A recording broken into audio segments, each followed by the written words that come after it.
여러분 안녕하십니까? 포항 MBC 뉴스데스크입니다. 김민석 국무총리가 지난 주말 포항에서 11번째 국정설명회를 열었습니다. 김 총리는 대구 경북 행정통합과 지역산업 경쟁력 회복 전략, 포항 지진 민사 소송 등에 대한 입장을 밝혔습니다. 보도에 김기영 기자입니다. 계엄과 내란으로 무너진 대한민국을 새롭게 세웠듯이 포항 지진 피해를 회복한 흥해 도서관을 국정설명회 장소로 택했습니다. 김 총리는 이재명 정부 출범 6개월 만에 세계 최강 미국과의 관세 협상 이야기로 운을 뗐습니다.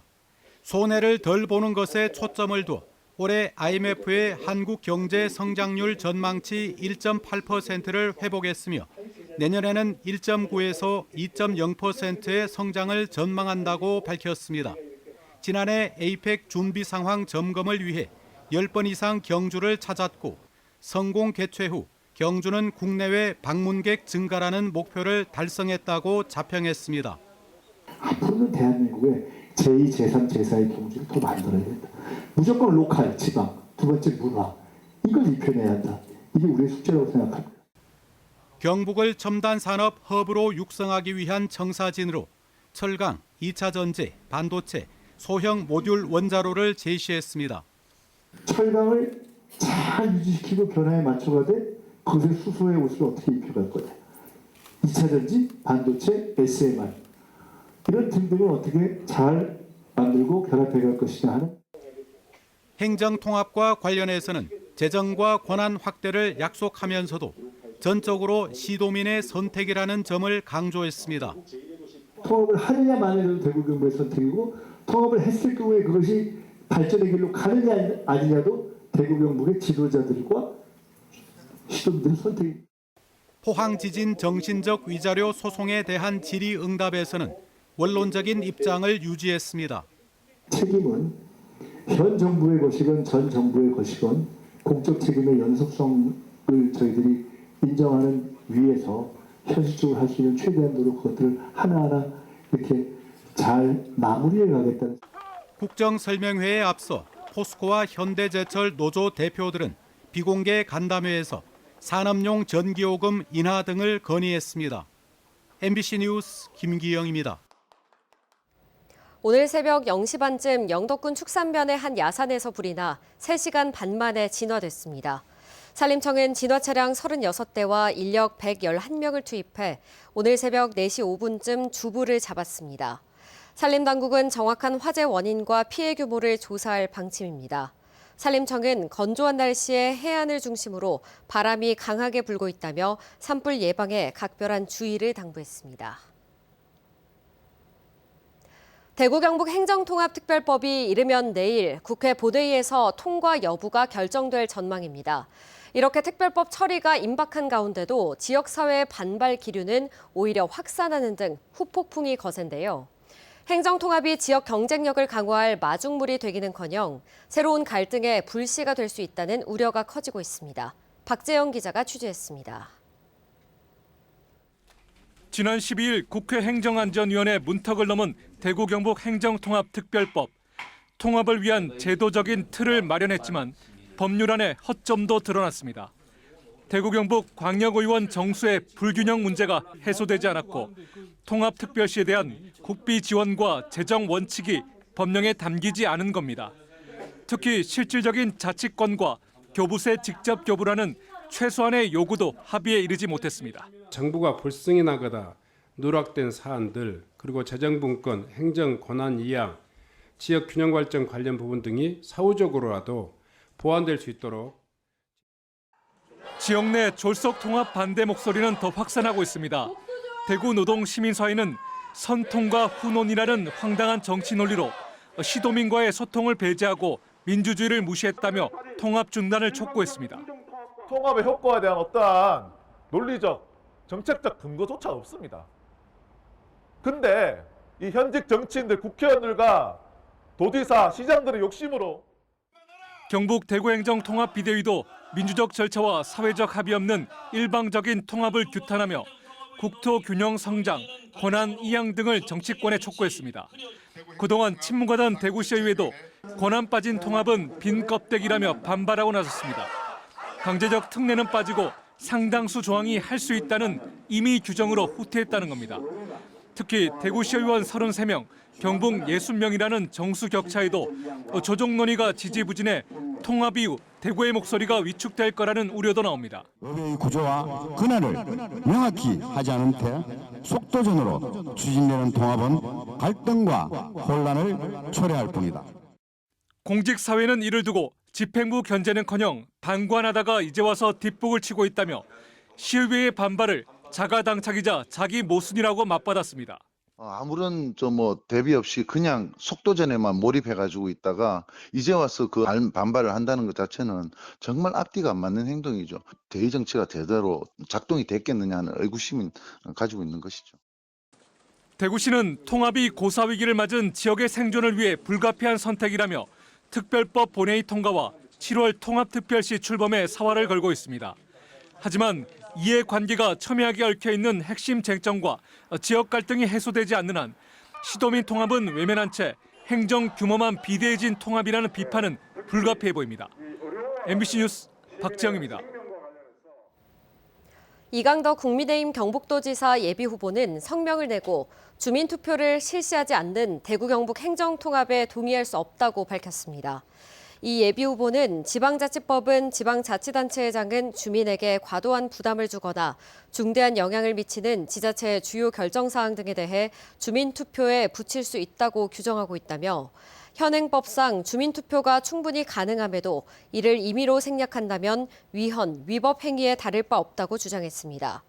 그러면서 경북도지사가 도민을 생각하고 정치적 사심 없는 통합을 원한다면 행정통합법안의 국회 본회의 상정을 막고 즉각 행정안전부에 주민투표 실시를 공식 요청해야 한다고 덧붙였습니다. 국민의힘 이정현 공천관리위원장이 이번 6.3 지방선거에서 판가리 공천을 선언했습니다. 당을 위해 이른바 현역 프리미엄에 제동을 걸겠다는 것으로 풀이되는데 행정통합까지 맞물려 그야말로 안개 속 형국입니다. 윤태호 기자의 보도입니다. 지난 12일 국민의힘 공천관리위원장에 임명된 이정현 전 새누리당 대표. 이번 공천은 누군가의 욕심을 채우는 공천이 아닙니다. 다시 새롭게 시작하기 위한 판가리가 되어야 합니다. 이 위원장이 6.3 지방선거에서 판가리 공천을 선언했습니다. 그러면서 위기에 처한 당을 위해 선당 후사를 여러 차례 강조했습니다. 광역단체장 선거에서 이른바 현직 프리미엄을 배제하겠다는 뜻으로 읽히는 대목입니다. 현직 도지사들 가운데는 당 지지율보다 경쟁력이 낮은데도 아무 고민 없이 다시 나오려고 합니다. 당의 전망이 들어온 상황에서도 살이 사약에 함몰되어서 대신 청년과 여성, 미래형 인재를 발탁하겠다는 방침이어서 예비 후보마다 공천 기준이 어떻게 결정될지에 촉각을 곤두세우는 모습입니다. 대선 이상 3선 도전하는 사람들한테는 또 편을 지주거나 이런 것들 하죠. 근데 광역단체장은 또 배제한다고 했으니까. 근데 그건 또 그때 얘기고 지금 공심위원장 때는 또 기준을 어떻게 잡을지 모르잖아요. 반대로 정치 신인들은 물갈이를 통한 세대 교체를 앞세워 정치권 입성의 기회로 삼을 것으로 보입니다. 대구 경북 행정통합도 큰 변수입니다. 통합특별법이 국회 본회의를 통과하게 되면 통합특별시장을 선출할 공산이 커집니다. 보수색이 짙은 TK 전체를 대표하는 막중한 위치가 되는 만큼 통합특별시장의 공천 기준이 희비를 가를 것으로 분석됩니다. 당원과 민심의 반영 비율을 5대5로 할 거냐, 7대3으로 할 거냐, 이 부분에 따라서 좀 희비가 엇갈릴 것 같습니다. 이 당원 비율이 좀 더 높을 경우에는 아무래도 현 지도부와 친화성을 좀 더 강조하는 방향으로 특히 행정통합에 대한 반대 여론이 지역에서 확산하고 국힘 내부에서도 부정적인 기류가 감지되는 상황이어서 당 공천관리위원회와 지도부가 어떤 판단을 내릴지도 중요한 변수가 될 전망입니다. MBC 뉴스 윤태호입니다. 영덕군의회는 내일 오전 임시회를 열어 영덕군이 제출한 신규 원전 유치 신청 동의안을 의결합니다. 영덕군은 군의회가 안건을 찬성 의결하면 한국수력원자력에 다음 달 30일까지 원전 유치 신청서를 낼 계획입니다. 한편 영덕군이 지난 9일에서 10일 여론조사 전문업체인 리얼미터와 리서치웰에 의뢰해 군민 1,400명을 대상으로 실시한 여론조사에서 86.18%가 원전 유치에 찬성한다고 응답했습니다. 고용노동부는 포항과 여수, 서산 등 지난해 고용위기 선제 대응 지역으로 지정된 4곳에 450억 원 규모의 맞춤형 일자리 사업 지원을 본격화합니다. 주요 사업 내용은 이직 전직자에 대한 재취업 지원금 지급, 주거, 건강, 교통비 지원 등이며 포항의 경우 임금체불 노동자에 대한 긴급 생계 지원책이 마련됩니다. 노동부는 지난해 말부터 관할 지자체와 협의해 지역의 현장 수요와 산업 특성을 반영한 일자리 사업을 개발하고 있습니다. 코레일 자료에 따르면 지난 설 연휴 닷새 동안 KTX와 SRT가 정차하는 경주역 이용객은 7만 682명으로 지난해 설 연휴보다 55% 증가한 것으로 나타났습니다. 반면 한국도로공사 집계 결과 같은 기간 경주 지역 고속도로 통행량은 26만 5,925대로 전년 대비 9% 감소했습니다. 설 연휴 기간 경주시 방문객은 지난해보다 31% 늘어난 것으로 조사돼 경주시는 경주역과 도심을 잇는 연계 교통망 개선에 힘쓸 계획이라고 밝혔습니다. 2026 울진대게와 붉은대게 축제가 오는 27일부터 3월 2일까지 울진 후포항 일원에서 열립니다. 울진군 축제발전위원회는 대게와 붉은대게 낚시 체험, 경매, 대형 게장 비빔밥 퍼포먼스 등을 진행하며 요트 승선 체험, 개줄 당기기 대회, 인기 가수 공연 등을 마련했습니다.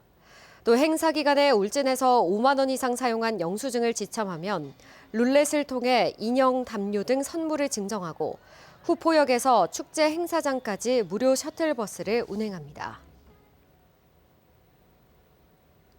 경북교육청은 취약계층 학생의 학습 결손을 예방하기 위해 교육복지 우선 지원 사업을 오는 3월부터 120개 학교에서 시행합니다.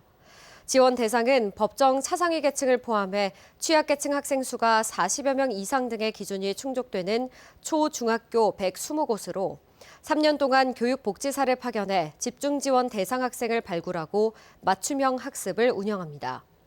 포항 등 5개 교육지원청을 거점 지원청으로 지정해 지역 전문기관과의 연계를 강화하고 올해부터 학생 1인당 지원 금액을 35만 원으로 상향합니다. 경주시는 출산으로 휴폐업 위기에 놓인 소상공인을 대상으로 대체 인력 인건비를 최대 1,200만 원까지 지원합니다. 지원 대상은 2026년 출산한 소상공인으로 출산일 기준 1년 이상 사업장을 운영하고 있어야 합니다.